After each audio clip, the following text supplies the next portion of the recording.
ભરૂચ પાંજરાપોળ દ્વારા દર વર્ષે ઉજવાતો વિશ્વ તુલસી દિવસની ભક્તિભાવ અને હરિત સંદેશ સાથે સફળતાપૂર્વક ઉજવવામાં આવ્યો હતો.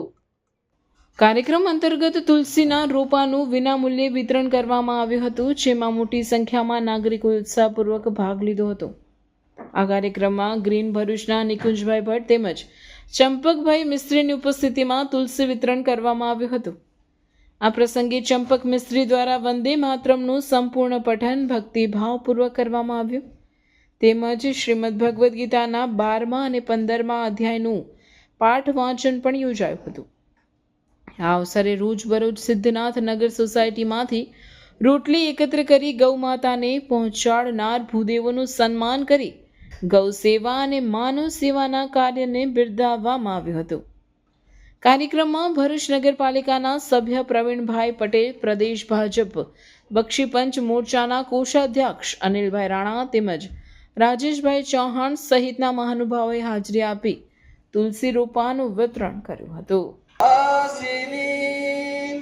સુમધુર ભાસણી સુખદામ વરદામ માતરમ વંદે માતરમ કોટિ કોટિ કંઠ કલ કલ નિનાદ કરાલે કોટિ કોટિ બ્રુજ द्रुत खर करवाले के बोले माँ तुम्ही अबले बहुबल धारी री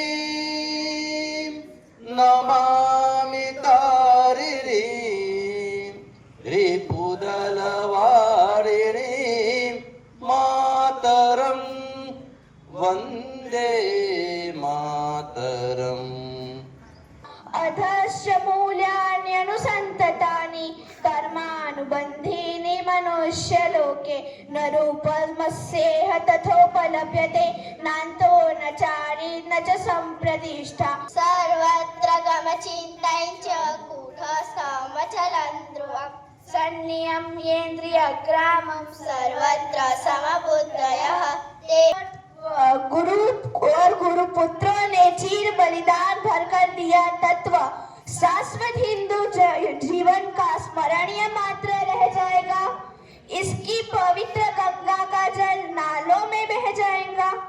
इसके गंगाधर शिव समाधि सो जाएंगे. ગ્રીન ભરૂચના સહયોગથી તુલસી રોપાનું વિતરણનો કાર્યક્રમ રાખવામાં આવેલો, જે કાર્યક્રમની અંદર જોશી રવિભાઈ જોશીની બે દીકરીઓ રીતવા અને અન્ય નામ છે, એ બંને દીકરીઓએ 12મો અને 15મો અધ્યાય ગીતાજીનો કંઠસ્થ ગાયો હતો. ત્યાર પછી વંદે માતરમને 150 વર્ષ પૂર્ણ થતા શ્રી ચંપકભાઈ મિસ્ત્રીએ સંગીતમય રીતે કંઠસ્થ વંદે માતરમનું ગાન કર્યું હતું. તદુપરાંત ખૂબ મોટી સંખ્યામાં અત્રે અહીંયા શહેરના શ્રેષ્ઠીઓ પધારેલા અને તેમની હાજરીમાં આ તુલસી રોપાનું વિતરણનો કાર્યક્રમ કરવામાં આવેલો. અંદાજે 200થી વધારે તુલસી રોપાનું વિતરણ આજરોજ કરવામાં આવેલું છે. હજુ પણ જેને તુલસીના રોપા જોઈતા હોય તો અહીંયા દિવસ દરમિયાન અહીંયા તુલસી રોપા માટે આવશે તો એમને તુલસી રોપાનું વિતરણ વિનામૂલ્યે કરવામાં આવે છે અને આ કાર્યક્રમ છેલ્લા 5 વર્ષથી સતત કરવામાં આવે છે અને વર્ષો વર્ષ કરવામાં આવતો રહેશે.